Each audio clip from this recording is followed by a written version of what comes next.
밤이 깊어 온 집이 잠든 시간 문득 눈이 떠진 적이 있으신가요? 특별한 일이 있었던 것도 아닌데 어둠 속에서 심장이 조금 빠르게 뛰고 알 수 없는 서늘함이 가슴을 지나갑니다. 그러다 어느 순간 아주 오래된 질문 하나가 떠오릅니다. 내가 죽으면 나는 어디로 가는 걸까?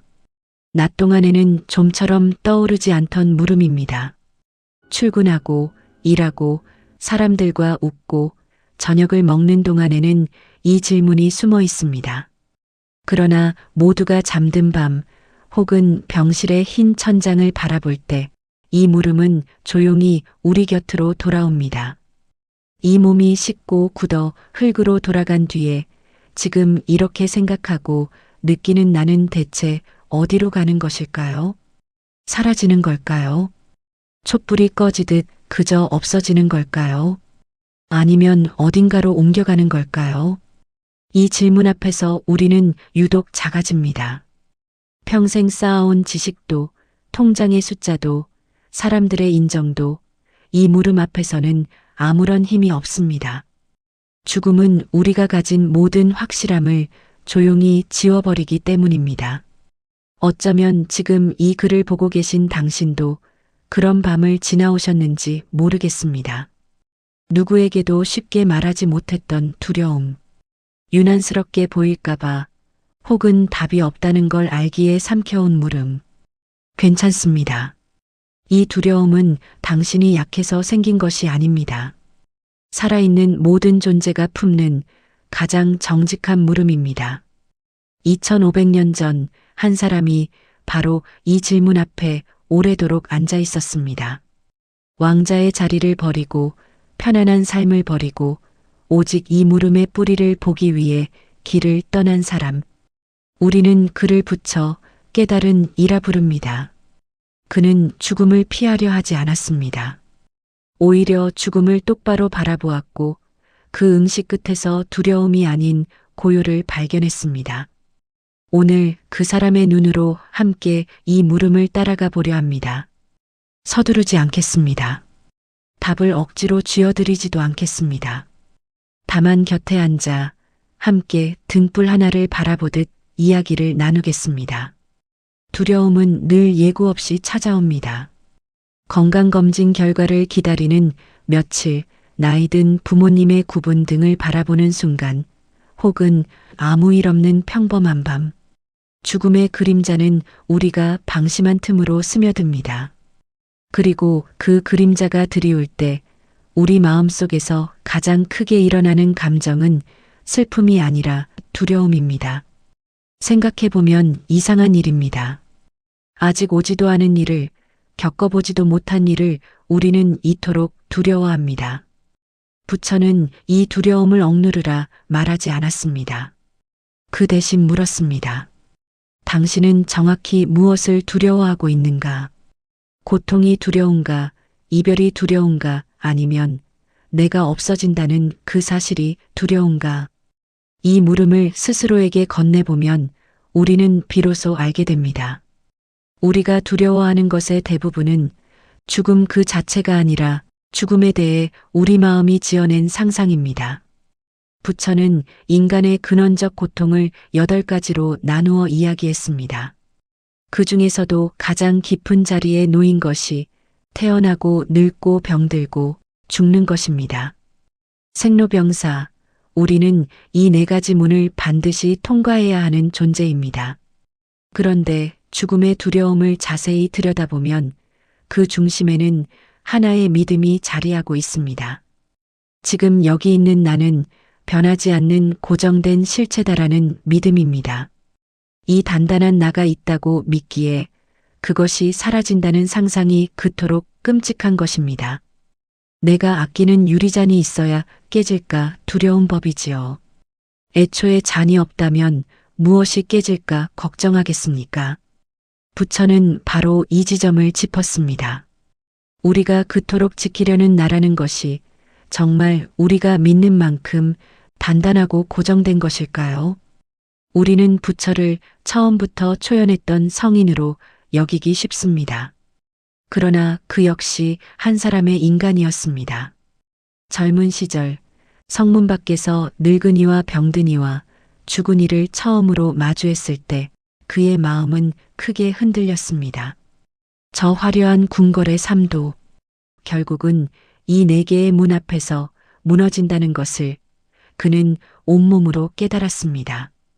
그래서 그는 도망치지 않고 오히려 그 두려움의 한복판으로 걸어 들어갔습니다. 여기서 우리가 얻을 위로가 하나 있습니다. 죽음이 두려운 당신은 지금 부처가 섰던 바로 그 자리에 서 있는 것입니다. 이 두려움은 어리석음의 증거가 아니라 삶을 진지하게 마주하기 시작했다는 신호입니다. 흔들리는 그 마음이야말로 깨달음이 시작되는 문턱입니다. 당신은 어릴 적 촛불을 바라본 기억이 있으신가요? 바람에 흔들리다 스르르 꺼진 촛불. 그 불꽃은 대체 어디로 갔을까요? 사라진 걸까요? 아니면 어딘가로 옮겨간 걸까요? 부처의 가르침 속에서 죽음은 단순한 끝이 아닙니다.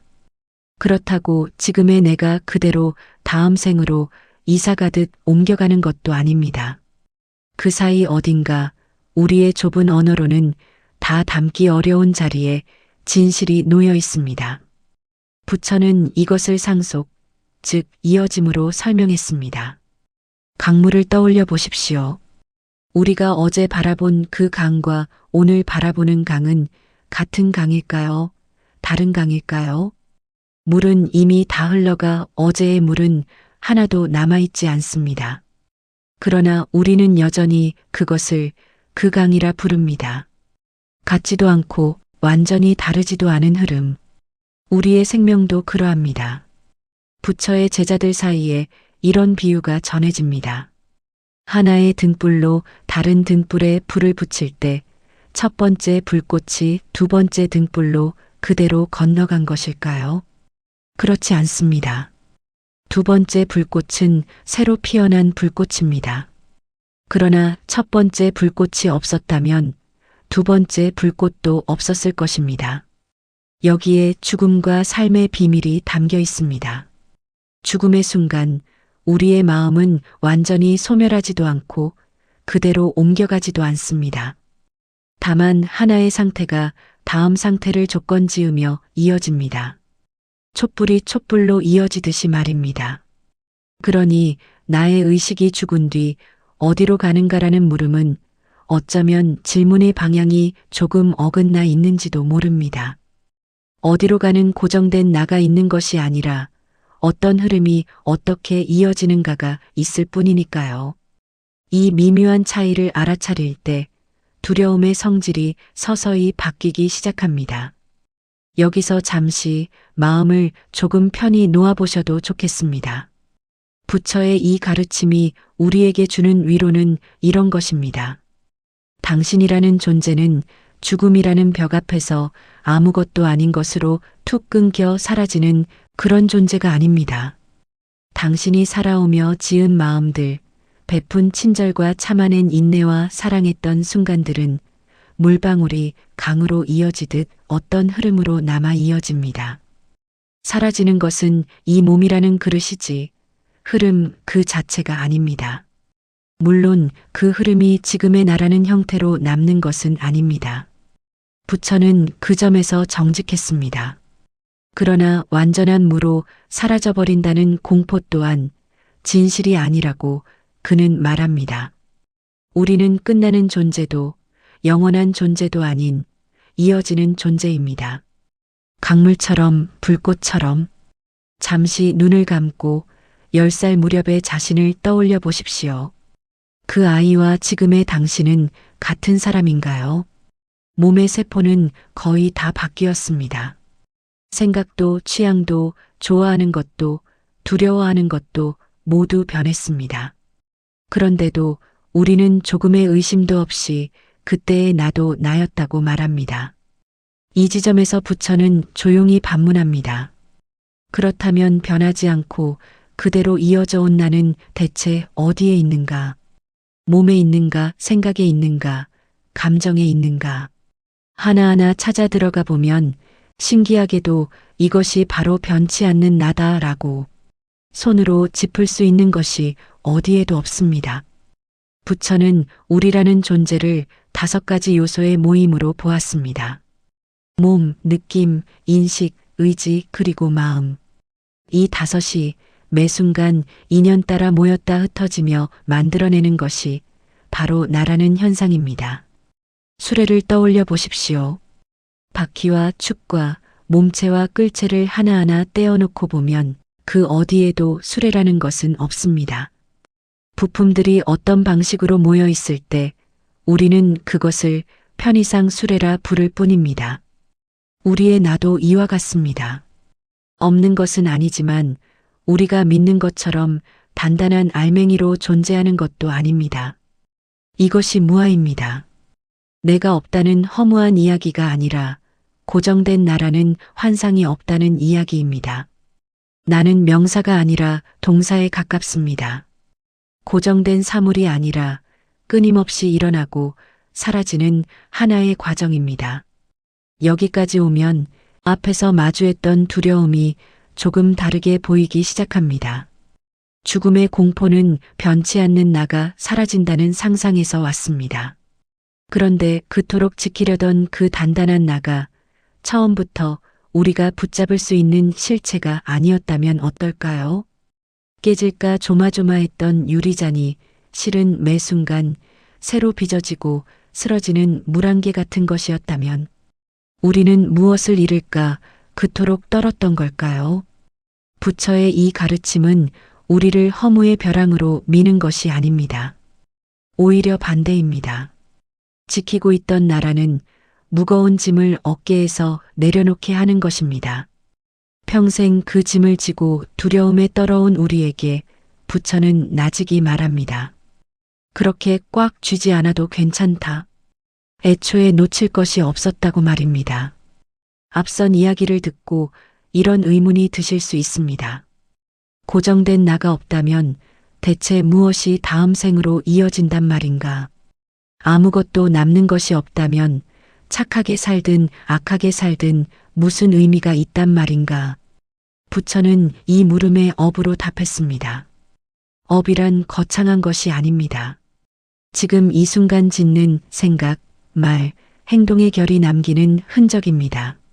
몸은 사라져도 우리가 지어온 마음의 방향성은 흐름 속에 씨앗처럼 남아 다음을 조건짓습니다. 들판에 씨앗을 뿌리면 흙과 물과 햇빛이라는 조건이 만나 싹이 틉니다. 씨앗 하나만으로는 아무 일도 일어나지 않고 조건만으로도 아무것도 자라지 않습니다. 여럿이 만나야 비로소 하나의 결과가 피어납니다. 부처는 이것을 연기, 즉 조건 따라 일어남이라 불렀습니다. 이 세상 그 무엇도 홀로 존재하지 않으며 그 무엇도 원인 없이 생겨나지 않는다는 진실입니다. 우리가 오늘 짓는 분노 한 조각, 베푸는 친절 한 조각이 곧 씨앗입니다. 미움을 심으면 미움의 결이 이어지고 자애를 심으면 자애의 결이 이어집니다. 그러니 죽으면 어디로 가는가라는 물음은 나는 지금 어떤 씨앗을 심고 있는가라는 물음과 깊이 맞닿아 있습니다. 여기에 부처가 우리에게 건네는 가장 실질적인 위로가 있습니다. 죽음 이유는 아득하고 알 수 없는 미지의 영역처럼 느껴집니다. 그러나 부처는 그 미지를 우리 손이 닿는 자리로 끌어당깁니다. 다음이 어떻게 이어질지는 하늘의 뜻이 아니라 바로 지금 당신의 마음에 달려 있다고 말입니다. 이것은 두려움에 떨며 죽음을 기다리는 수동적인 존재에서 지금 이 순간을 정성껏 살아내는 능동적인 존재로 우리를 일으켜 세웁니다. 두려움에 사로잡혀 오늘을 흘려보내는 대신 오늘 한 번 더 따뜻하게 말하고 한 번 더 참고 한 번 더 용서하는 일. 그것이 죽음 너머를 준비하는 가장 확실하고 아름다운 방법이라고 부처는 말합니다. 미래는 멀리 있지 않습니다. 지금 이 호흡 속에서 지어지고 있습니다. 그런데 부처에게는 유명한 일화가 하나 있습니다. 한 제자가 그를 찾아와 집요하게 물었습니다. 세상은 영원한가 아닌가, 죽은 뒤에 존재는 있는가 없는가. 대답해주지 않으면 수행을 그만두겠노라 다그쳤습니다. 부처는 이렇게 답했습니다. 어떤 사람이 독화살을 맞았는데 그가 화살을 뽑기 전에 이렇게 따진다면 어떻겠는가. 이 화살을 쏜 자가 누구인지, 그 활은 무슨 재질인지, 화살촉의 모양은 어떤지 다 알기 전에는 화살을 뽑지 않겠다고 고집한다면 그 자는 그 답을 다 알기도 전에 독이 온몸에 퍼져 목숨을 잃고 말 것이다. 부처가 죽음 이유에 대해 단정적으로 답하지 않은 데에는 이유가 있었습니다. 그 답을 안다고 해서 지금의 괴로움이 사라지는 것이 아니기 때문입니다. 오히려 답할 수 없는 물음에 마음을 온통 빼앗긴 채 지금 뽑아야 할 고통의 화살은 그대로 방치되기 때문입니다. 우리도 그렇지 않은가요? 죽음 이유가 어떠할지 밤새 골몰하면서 지금 곁에 있는 사람에게 따뜻한 말 한마디 건네지 못하고 오늘 하루의 소중함을 놓치며 살아갑니다. 답을 알아야만 살 수 있다는 그 조바심이 우리를 지금의 삶으로부터 자꾸만 멀어지게 합니다. 여기서 우리는 이 영상의 처음으로 돌아가게 됩니다. 나는 죽으면 어디로 가는가? 이 물음에 부처는 명쾌한 지도를 그려주지 않았습니다. 그러나 그 침묵은 무책임한 회피가 아니라 더 깊은 자비였습니다. 그는 답 대신 방향을 바꿔주었습니다. 죽음 너머에 알 수 없는 곳을 향하던 우리의 시선을 지금 이 순간으로 돌려놓은 것입니다. 물음을 억지로 붙잡고 있을 때 우리는 괴로웠습니다.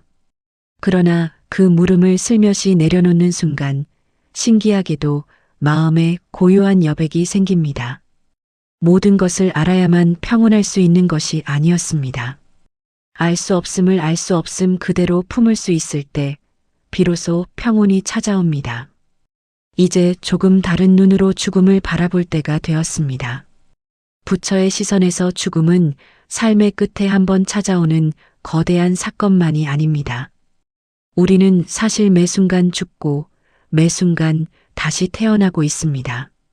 방금 지나간 이 호흡은 이미 죽었습니다. 조금 전의 생각은 이미 사라졌습니다. 어제의 나는 오늘 다시 오지 않습니다.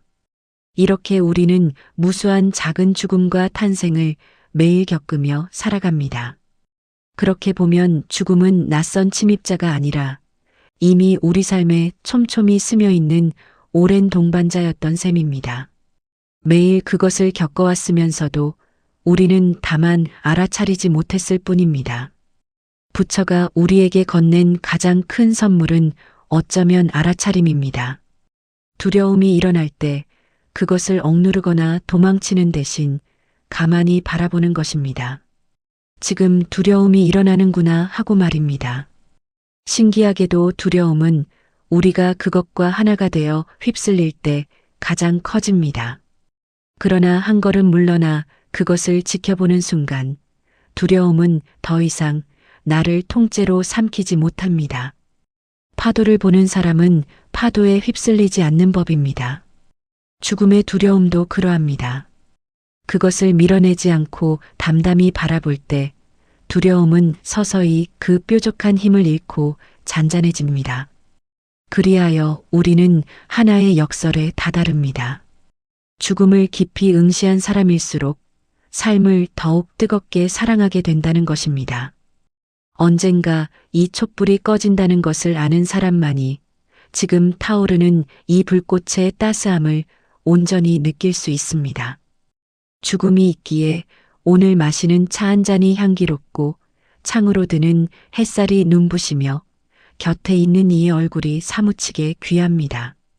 부처가 죽음을 이야기한 것은 우리를 겁주기 위함이 아니었습니다. 지금의 삶을 흐리멍텅하게 흘려보내지 말고 매 순간 깨어서 온전히 살아내라는 간곡한 당부였습니다. 죽으면 어디로 가는가? 그 물음의 답은 어쩌면 저 너머가 아니라 바로 지금 당신이 살아가는 이 순간의 방식 안에 이미 들어있는지도 모릅니다. 긴 이야기를 함께 걸어와 주셔서 고맙습니다. 이제 처음의 그 밤으로 돌아가 봅니다. 잠 못 이루며 나는 죽으면 어디로 갈까 묻던 그 밤 말입니다. 부처는 끝내 저 너머의 지도를 그려주지 않았습니다. 그러나 그는 우리에게 그보다 귀한 것을 건넸습니다. 그 물음을 안고도 두려움에 무너지지 않고 살아가는 법을 알려준 것입니다. 기억해 봅니다. 우리는 촛불이 꺼지듯 완전히 사라지는 존재가 아니었습니다. 강물처럼 불꽃처럼 이어지는 흐름이었습니다. 그토록 지키려던 나는 애초에 우리가 붙잡을 수 있는 단단한 실체가 아니었고, 그러니 잃을 것을 두려워하던 그 마음도 머물 자리가 없었습니다. 다음이 어떻게 이어질지는 저 먼 하늘이 아니라 지금 우리가 심는 마음의 씨앗에 달려 있었으며, 답할 수 없는 물음을 붙잡고 애태우기보다 발밑에 이 순간을 밝히는 것이 부처의 자비였습니다. 그러니 오늘 밤 다시 그 물음이 찾아오거든 이번에는 조금 다르게 맞이해 보셔도 좋겠습니다. 두려움에 떨며 답을 캐묻는 대신 가만히 그 마음을 바라보며 이렇게 되뇌어 보는 것입니다. 나는 지금 이 순간 어떤 마음으로 살아가고 있는가? 죽음을 두려워하는 그 마음은 실은 삶을 이토록 사랑한다는 증거입니다. 그 사랑을 알 수 없는 너머에 쏟아붓지 마시고 지금 곁에 있는 소중한 이들에게 그리고 지금 살아 숨쉬는 당신 자신에게 건네시기를 바랍니다. 이 삶을 온전히 살아낸 사람에게 죽음은 더 이상 어두운 벼랑이 아닙니다. 하루를 잘 살아낸 이가 저녁에 편히 잠들듯 현생을 정성껏 살아낸 이는 죽음 또한 고요히 맞이할 수 있습니다. 오늘 하루도 깨어있는 마음으로 온전히 살아내시기를 바랍니다.